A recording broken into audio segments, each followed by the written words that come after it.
right here, ladies and gentlemen, is my Lamborghini Sterrato, and I want to tell you exactly why the fuck I bought this thing instead of anything else. The echo in here is incredible. I just went to my regular place where I shoot my car videos and they kicked me out. I guess even though I identify as a white person, it was just not good enough. But but now here we are. This is my boy's house, so I'm going to use the outside of his garage just to shoot this while we come back to California and get a place where we can show you the car. So why a Lamborghini Sterrato, right? We were looking at the STO, we were looking at the Performante, we were looking at the 765 LT, all these other cars. Why exactly Sterrato? Let me tell you.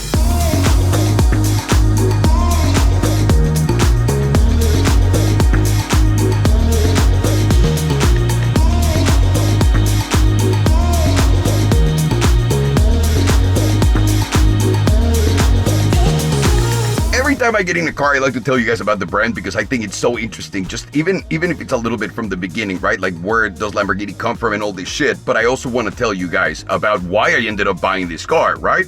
So let's start from the beginning. We all know, first of all, I want to say this. Ever since Volkswagen got involved in Lamborghini and Lamborghini's craziness, epicness, fucking insaneness got put together in a package with the Volkswagen security that the fucking thing is gonna work, that's when Lamborghini really stepped it up to another level. And I think they're making probably the best cars right now. And Ferrari's up there too, but Lamborghini's just so extreme. How can you not like it? The kid in you like immediately wants to come out, and not like in a pervy way, but the kid inside within you wants to come out and wants to like throw a party every time you see a Lamborghini. And specifically now with the Sterrato, we all know Lamborghini was a company that started just because of an ego thing, and that's the best part about it, because Ferruccio Lamborghini was a client of Enzo Ferrari, and he went one day and he complained to him and said, these are all the things that you need to change in your cars. And Enzo Ferrari, like Ferrari does still today, looked at him and said, Signore, you build a tractor, you don't come and tell me how to build a car. You go fuck yourself and go build your fucking stupid tractor. And the guy from Lamborghini was like, oh, really? And then he made his own fucking brand that competed with Ferrari. Obviously, Ferrari has a lot of different history, and specifically in racing. Lamborghini doesn't. It's different. It's completely different, the approach. But ever since Volkswagen got involved with Lamborghini, my God, the level up in these cars is insane. From the interior, the way they work, that the actually gearbox is good. Everything about the car is incredible. So why am I not answering the question and telling you why did I buy a Sterrato over anything else? Why not an STO? Why not a track car? Why can't you just be like a normal YouTuber, Alejandro, and buy a car with a lot of wings so that we can give you the views for free? I don't give a fuck about that. Let me tell you why I bought this instead.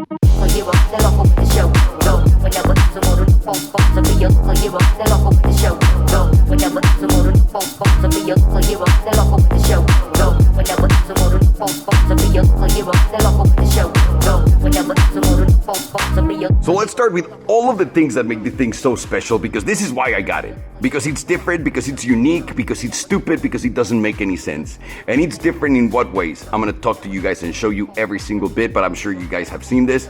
Although it's incredible to me that this exists in one package. So number one, obviously, the lights, the off-roading lights. Who hasn't seen these and fallen in love with them? And I love the way that Lamborghini is doing it so hardcore that they're just like literally putting the bolts on the lights, on the parts, on everything, and they don't care about how it looks, because that's the way it's supposed to be. It's supposed to be something like give you that feeling of disposable, if you will. So on the side, they go with the same thing. They go a little Helgato, just like we did in the past with these in black. Bolt them. But the cool thing about this, and this, I think this is where Lamborghini's accident, because I think this car is so good, but not because they really made it so good. I feel like it's an accident as to why it's so good, and we'll talk about it in a second. So they bolted these things on it. Why? Because they needed to make it wider, but they didn't want to spend the money making a new body, right? Because this is the last Huracan. Come on. This is the last naturally aspirated V10 Huracan. So they were like, yeah, we want to make something special, but we don't want to spend the money. So what do? So they added these things because the car, it's lifted. Like, it's kind of like a BMW, a Mercedes, if you will, like a regular car. I'm not saying like the tallest car in the world, but it's lifted. So obviously the tires are also different, and these are especially made for this car. So the tires come out a little bit more, and you need that extra space so that it doesn't look funny. Kind of like the Hellcat. Remember Helgato? It's the same thing. So what they did instead was, let's go with a cheap, old, reliable body kit. And it looks incredible. I normally be pissed off and say like, oh, that's such a cheap solution. But no, it looks and goes exactly along with all of the theme in the car, which is phenomenal. Now, you move on. This is an off-roading machine. And you saw the front, you can see the sides. And I think another thing that everybody should pay attention to is this. The bottom of the car, the entire bottom of the car, and let's see if we can get it here. Yeah, has a plate underneath it. So all of this is flat, and the reason why is because if you're gonna go off-roading, you can get a rock, and you don't want stuff to break your car. So obviously they protected the car, and you can see it from every single angle around here. And it looks amazing, but the best part is my wife can drive the car, and I don't have to worry that she's gonna fuck it up over a speed bump or anything. Ta-da! The next thing that you're gonna notice that it's a big difference is the way that the engine cover looks, and specifically right there. That's a roof scoop, ladies and gentlemen, and you're gonna say, oh yeah, Alejandro, but the STO has a roof scoop. What's so special about this one? Well, this is not fake. This is not like your friends. This is not fake. This is a real roof scoop.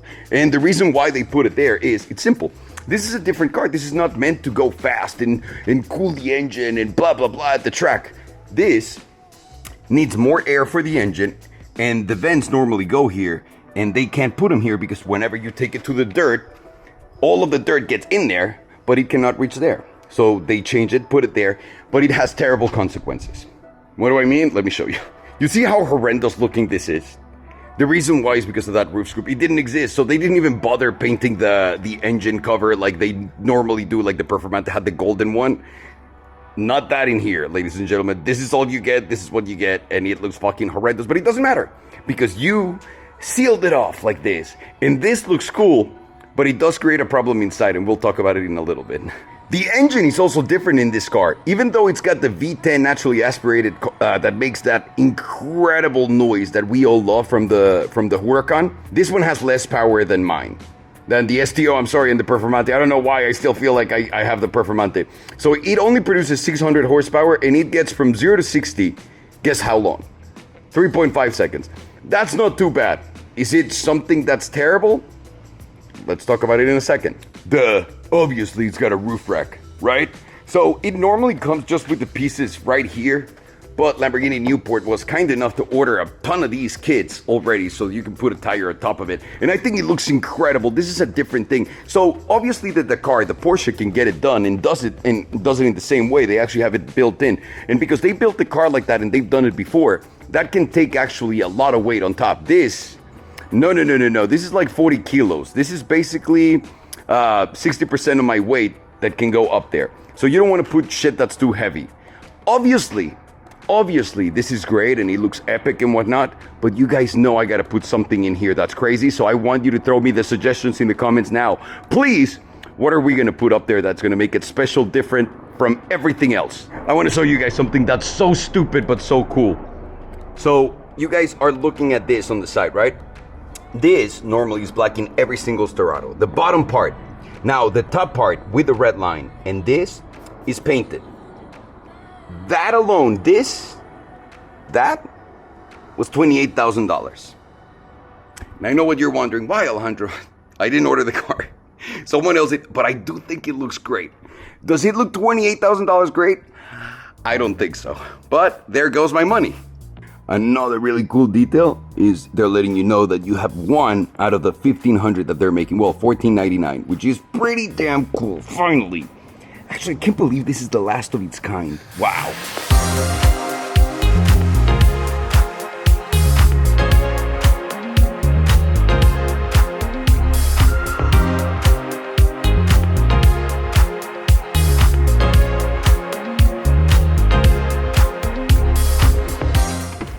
Now, the interior, they didn't go crazy, to be honest with you. If you've seen a Huracan interior, then you've seen them all. This is kind of like the same thing. Rather than the STO, which is all carbon fiber, this has a lot of Alcantara right here, a lot of great finishes, because you're not trying to save weight with this. This is a different car. Now, in my spec, proper spec, we got carbon fiber right here, so I'm just gonna have to show you guys that. We got also carbon fiber right there, which is impossible to see with the view that I have right here for you guys. But the rest of the car is pretty The rest of the car is pretty standard from like the other Huracans. The only difference is it says Sterrato and your passenger seated on this one right here. So, you know, it's very exclusive. I love that they don't have the hard seats. These seats are pretty good. They still get you tired, and my ass still kills me after 30 minutes of driving in the car. Well, no, it's like an hour or two. That's when it starts getting me. Everything is manual, but everything looks great. Carbon fiber everywhere. And honestly, the interior finishes are prime. So let me hop inside and show you guys a few things. So, number one, close the door. This Lamborghini is the only Lamborghini with this rally mode. You guys know Strada is like basically street, sport, pretty self-explanatory, and then you have rally mode, and that's when shit goes nuts, because this is the difference between this and everything else. Now, what else is different here? So in your buttons right here, which are very conventional in every Lamborghini, you have your windows on the side, like my window, co-pilot window. Then you have traction control, hazard lights, your parking system, and also your on and off, the fucking automatic thing that turns on and off. I hate it. But right here, these are your brights. The brights from in front of the car, like the little ones. So because it's illegal in the United States to have them on, you need to do a whole circus. So you're gonna go on the left side, turn on your lights, then you're gonna click in here for a few seconds, and while at the same time, you're gonna be clicking this button, and then you'll you'll see that they're on. But as soon as someone comes by you and you take off the high beams, they come down. You cannot drive on the street with them. As much as I would love to, can't drive on the street with them. Now, not everything is perfect in this car. It's the year 2023, and this fucking thing doesn't have a single cup holder. I don't understand why Lamborghini just doesn't make some aftermarket cup holders and sell them. I feel like I saw one in an Aventador, like the last edition, but dude, they need to do this with this. There's no cup holder, there's nowhere to put anything, there's literally nowhere to hold shit, and that's really annoying. Because I went and bought a coffee with Sergio, and there I was driving for 2 hours with the coffee in my hand, because there's literally nowhere to put it. Now, the second pet peeve that I have that I don't really like about this car is this. The media, the navigation, it's very slow, but I don't care about that. The problem is, it doesn't have volume, like an easy access to volume, or to change the tracks. And you would say, what about the steering wheel, Alejandro? No. Because the steering wheel is just like the traditional Huracan steering wheel. So left, right blinker, your lights, menus for right there, your cruise control settings, then you have your wipers, windshield wipers, and pretty much nothing else. So if you want to turn up the volume, you're driving and you're going like, you're going to click here and then like fucking go like this and fuck everything up. So that's a problem. Other than that, I have a fire extinguisher because I got the car from Nick at Newport. I'm sorry. I have to say those things. And yeah, I love it. I think it's so damn cool, but don't let me just tell you. Let's go for a fucking drive because it's awesome.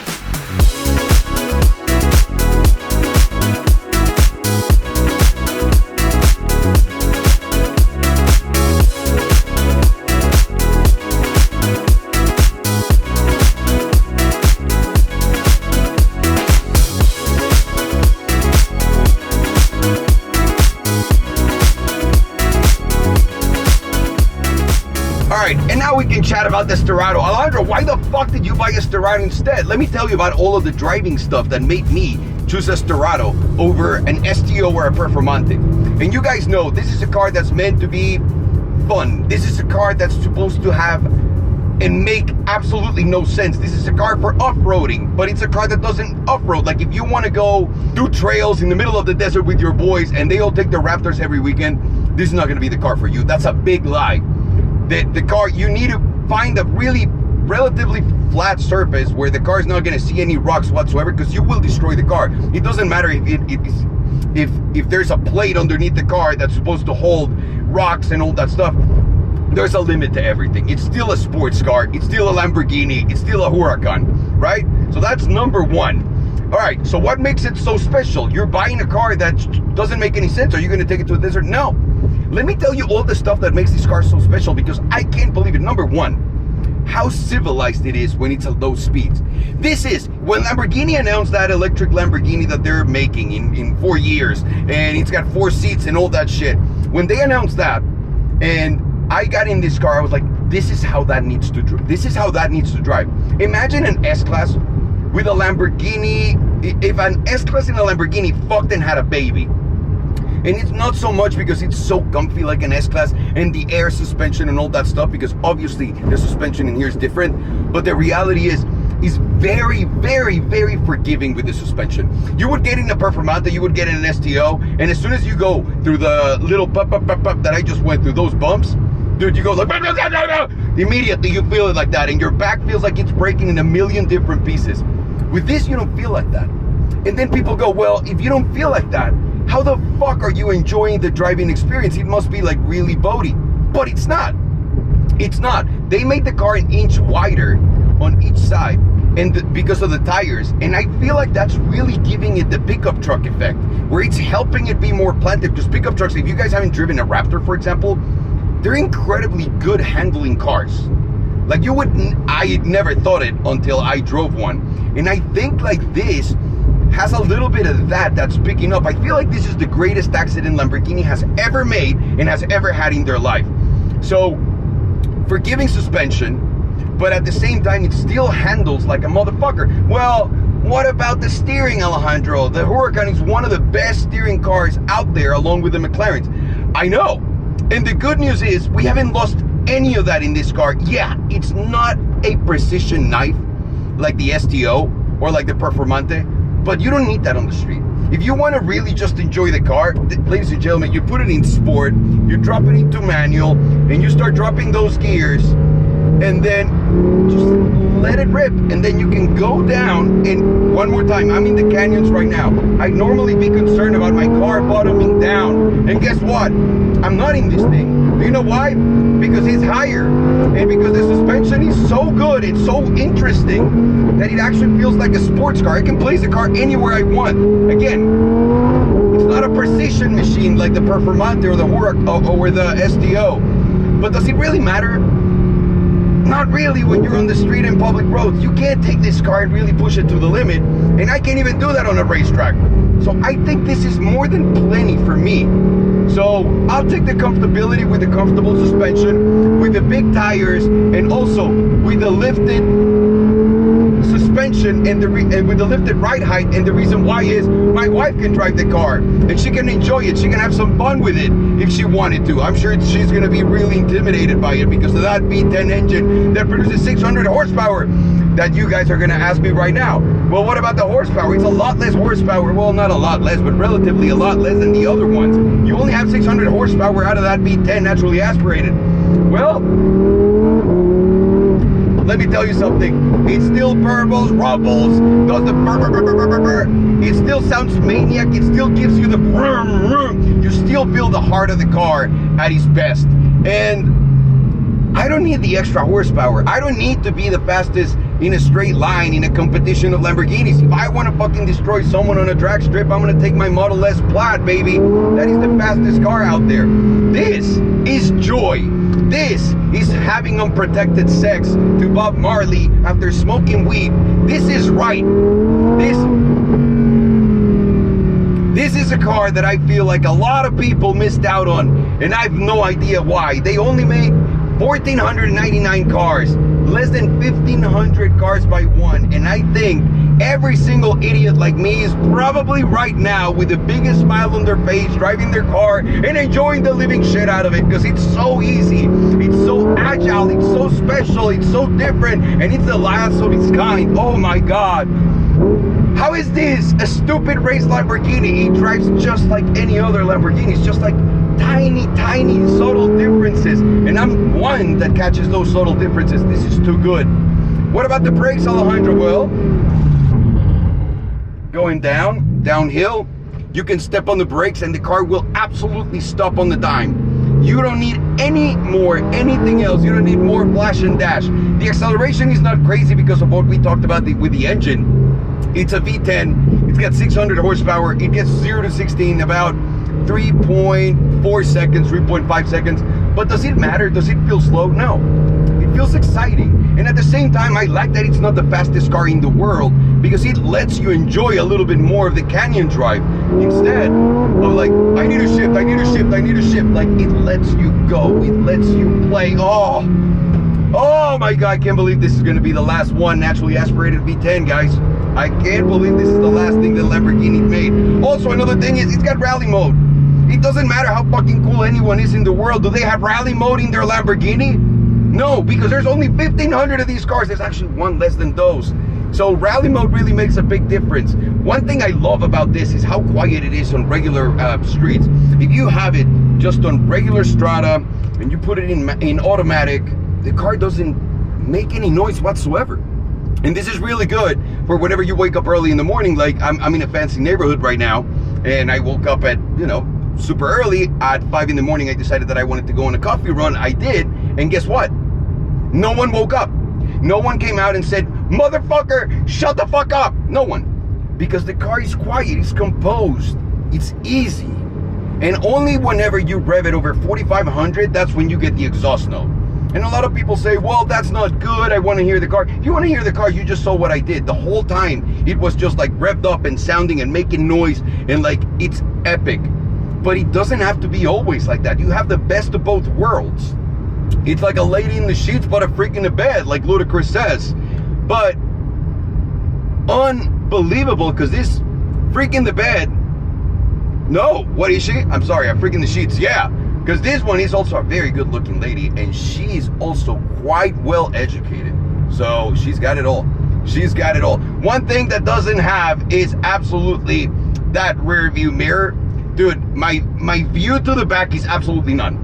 You can't see shit. I don't actually understand why they installed a rear view mirror. I think it's the biggest waste anyone has ever made with money. Lamborghini paid for 1,500 mirrors that they should have never gotten. Someone needs to put a fucking camera in my car, and I need to do it myself, because it's nerve-wracking not knowing where you're going. But it adds to the exoticness. It adds to the, all right, every time I'm making a lane switch, I'm praying to God that I'm not crashing. And when you get home and you drove your easy car, but still has like all these little imperfections, if you will, makes it perfect, because it's supposed to be a sports car. It's supposed to be a car that gets you tired, but you also look back and say, I want to get back in it right now.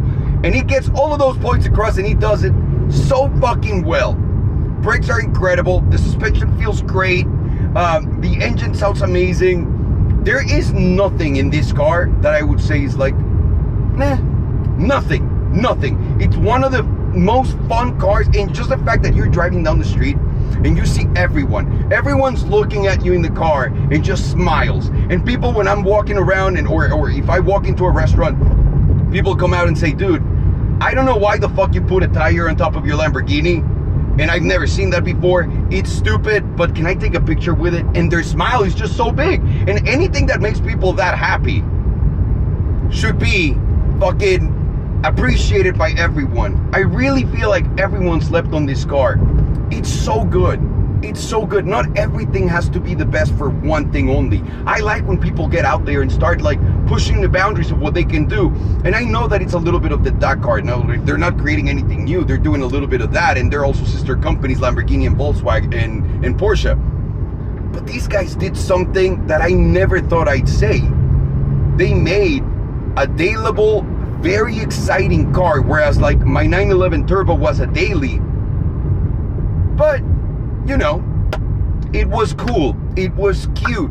This has like the extras, the everything. And you can drive it every fucking day. Are you shitting me? And also, I have a frunk. In the STO, you have no frunk. You can put a fucking helmet on the front. Get out of here. Are you kidding me? And you get all of this in what I personally think is one of the best prices right now on the market, around $350,000 if you were able to get one. Obviously, I had to pay more, but regular people that were able to get one, fucking incredible car, an incredible concept, and an incredible execution by Lamborghini. I think, number one, it's the happiest mistake Lamborghini has ever made. I legitimately think so. I don't think they were like, oh, this is going to be great because of this. I think it just turned out to be incredible, and they weren't expecting it. And the other one is, I really legitimately think everyone's sleeping on this car. Everyone, maybe it is because it doesn't look like an STO and it's not like a YouTuber impact, wow, click, views car. But it doesn't fucking matter. You have a roof scoop. You can take it off-roading a little bit, you know what I mean? You can take it in LA, go over the homeless if you will. Nah. You can do all these different things and also just drive it every single day, all day, and just enjoy your Lamborghini. People slept on it like a motherfucker, and I think they're gonna get FOMO'd in. I feel like this is like the 918. When the 918 came out, no one gave a fuck except me. I don't know why. And then people were like, oh, this is kind of a cool car. The more that people drove it, the more that people saw it, the more that desire grew. And I think this is gonna be the same. I think this is one of the craziest things ever for Lamborghini's history. You're first of a kind. What else do you need? What else do you fucking need? Me, nothing. I'm good. This is what I got. I love this fucking car. It's incredible. Incredible how something so imperfect is so perfect. Jesus Christ. All right, guys. My name is Alejandro Salomon. Take care. Thank you so much for watching. Have a good